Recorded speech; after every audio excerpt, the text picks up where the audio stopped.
everyone, welcome to Branding with Bex. It's your host Bex here. I'm so excited you decided to join me today for this episode all about 3 ways to get people to remember your personal brand. This episode is going to be really brief but informative, and I think there's going to be a lot of takeaways as we dive into this noisy online world where there's so many people that seems like so many people are trying to become creators. Seems like so many people are trying to push their own personal brand or business, and that is awesome. I definitely think there's room for everyone, but we want to be strategic about how we can stand out from the crowd. Ready to level up in 2025? Tune into Branding with Bex for insightful conversations, captivating guests, and practical tips. Whether you're on a walk, in the car, or getting ready in the morning, grab your headphones and let's dive into the world of branding together. Today we're unpacking 3 ways to get people to remember you and your personal brand. I want to just dive right in. These are some authentic ways to make your personal brand stick in people's minds. The first thing I would say to say the same thing differently. We've talked about repetition before, and repetition helps to build recognition. You want to pick a key message or phrase that you want to be known for and repeat it across your platforms. This is visually, verbally, emotionally, typography. Here's an example. I did an episode all about permission to pause, and maybe that's like something that you want to take and run with. Permission to pause could become my anchor point for any wellness content. I could bring that up all the time in my podcast. I could talk about it more. For me, it's more of like the brew with Bex, branding with Bex, you're here with Bex. Bex gets brought up a lot, and hopefully Bex stays in your head. But building that repetition really does help. I also say, same time next week work for you at the end of the episodes, really just try to hook you in and get you to come back. I also mentioned at the beginning of the episodes, this is Branding with Bex, with your host Bex. That way you know who's here, what we're talking about, and hopefully that helps. Maybe I need to come up with something else too, but that's what I'm hoping to get the message across with. Next, we're gonna talk about making it visual. People remember what they see fast if it's memorable. They won't remember everything, but you want to build a recognizable visual identity. That means a color palette, fonts, consistent style of photos or templates on your social media profiles. Now, I actually just recently switched my Branding with Bex logo post for any sort of platform that I'm really active on for Branding with Bex. So YouTube, Spotify, Apple Podcasts, Instagram, all of those Branding with Bex platforms have all been switched to a new one. And the background is like a nice neutral color. And it's just really my face standing there. And I'm hoping that that is a little bit more memorable. I feel like before I had me with the beach, which it might have been a little bit much because the beach didn't really tie in too much to branding. So I tried to keep it, the overall coastal aesthetic is still there, but we switched it up. We made it a little bit different. You want to build that visual identity. Do not underestimate the power of a unique profile picture or a consistent reel intro.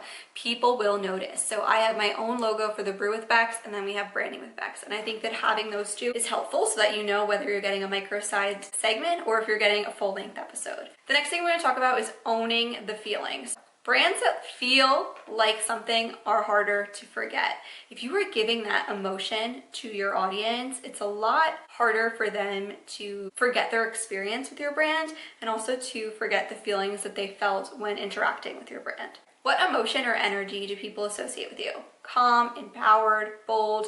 Play into your tone, music, visuals, and content topics. Memory is emotional. Make them feel and make them remember. Now that we've gone through the 3 tips, we're going to go back and we're going to go through how you can use these 3 tips today to start taking action to make your brand memorable and build that trust and familiarity.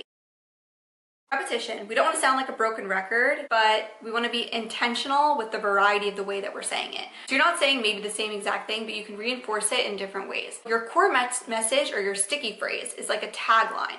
Here's an example. Show up messy, bravery over burnout, permission to pause. Something brief like that that really gets to the point fast is helpful for your audience to remember you. You want to weave it into your content. I'm thinking bios, I'm thinking captions, I'm thinking intros, I'm thinking brand visuals, and you can use that storytelling and testimonials and behind the scenes to repeat your message through new angles. The results of this will be that your audience will be able to associate you with that message, and then that message kind of becomes like a little mental shortcut for your brand. When they think about that message, they're going to think right about you and your personal brand. Now I'm going to go into the making it visual piece, and here's how you can use it. You can use making it visual by creating 2 to 3 signature colors and using them across your Instagram, your website, your email banners, your PDFs, whatever you're creating for your audience. You want to use the same filter, editing style, or design aesthetic in your content. This makes things easy. So if you're in Canva, you can build your own little brand template there and make everything aligned. And Don't switch up your fonts or your colors or everything like that too often. Really try to keep it uniform for as long as you can. And it also is great to kind of reflect your brand's vibe and tone. If you're more of like a grounding page, maybe it's like earthy tones. If you're like an energetic brand and you're like screaming from the rooftops, maybe bold colors is for you. But invest in a recognizable profile picture and consistent cover templates so that people can easily recognize your content as it's scrolling through that very, very busy feed. The result of this is that people will be able to spot your post, your reel, or your email even before they see your name. And that visual memory gives that instant recognition, and it helps to give you that credibility and to help you stand out and be remembered. And now the last one, the owning a feeling. Here's how you can use that. What is the core emotion for your brand? Define that core emotion. Are you calm? Are you bold? Are you cozy? Are you empowering? Are you funny? Are you luxurious? I like to think of myself no, I'm just kidding. I think this page is like, I try to keep it witty sometimes, but I would say a lot of it is really about being a comfort creator where I'm here for you guys and I want to talk to you guys about the latest trends. I also give it to you real, like I'm not going to sit here and sugarcoat everything. And I also try to keep things short and sweet and be conscious of your time. For some people, they may think like, wow, she's just like rushing through this whole thing. But to me, it's like, I know you're busy and I don't know how much you really want to sit here and listen to me ramble. So I try to fill you in the most like upfront way and also try to be personal. So that's one thing with my core emotions. I feel like I hope you can look to me like a trusted friend and that I am someone that's going to give it to you real and not just try to like sugarcoat it. I think there's a lot of creators out there that are very like, just do this and then your brand will grow to 1 million followers and you'll get so many likes and that's really what matters. But I want to talk about the real stuff. Like, is this converting? Are you making money from this content? Like, I want to be the one to be like, we're going to get you to where you want to go together and I'll help you, but I'm not gonna hold your hand the entire way. You gotta take the initiative and go for it. And I also have to let you know that we need to focus on like making sure things are converting versus making sure things go viral once. And also if you go viral, like what you do next, because I wanna be that girl that helps you get through that. So that's a little side tangent about the emotions that I hope you feel when you come to my page. I hope you know you can come to me for trustworthy, real, reliable advice where I'm not just going to share everything like is so happy dandy. We're going to get to the real point. We're going to talk about it together and we're going to get through it together. So that's my core emotions. Think about yours. Think about how you want to be remembered or how you just are as a person. I'm very business mindset. I work in business. I am a very business mentality person. So I think that's why I'm very go, go, go and entrepreneurial. I'm also from New Jersey, which I feel like is a huge factor in that too.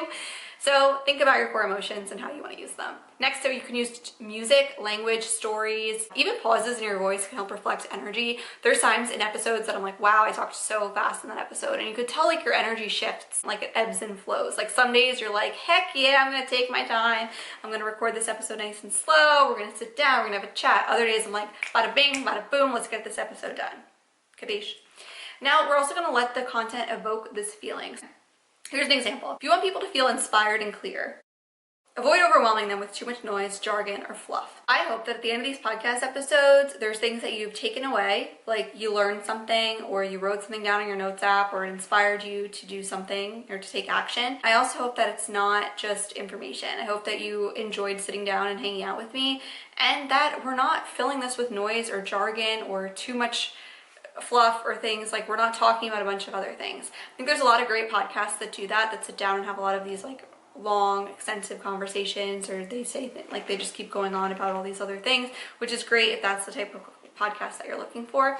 But I'm someone that's like, let's talk about what we're going to talk about and connect along the way. But I don't want to take up all of your time rambling on about personal things. I also really like to keep like my personal life separate from my social media branding life. Like I'm here to tell you the truth about branding. I'm not here to like sit down and share personal intricate details about my life with the internet because I'm just not someone that's super comfortable with doing that.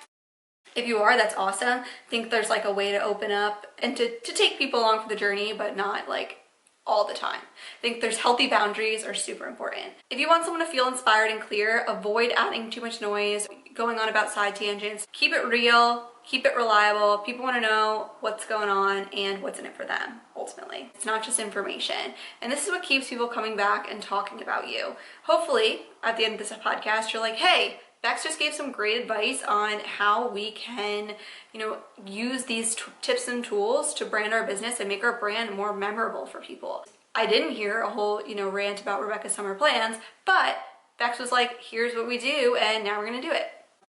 Hopefully that was a little thing that you're gonna share it with your friends. Memorable personal brands don't have to be everything. They're specific, consistent, and anchored in emotion. You don't have to go viral, you just need to show up in a way that feels unmistakably, authentically you, while providing that value to your audience. Thank you so much for tuning into this episode of Branding with Bex. I really appreciate it if you'd rate and review if you enjoyed this one, and I'll catch up with you all next week.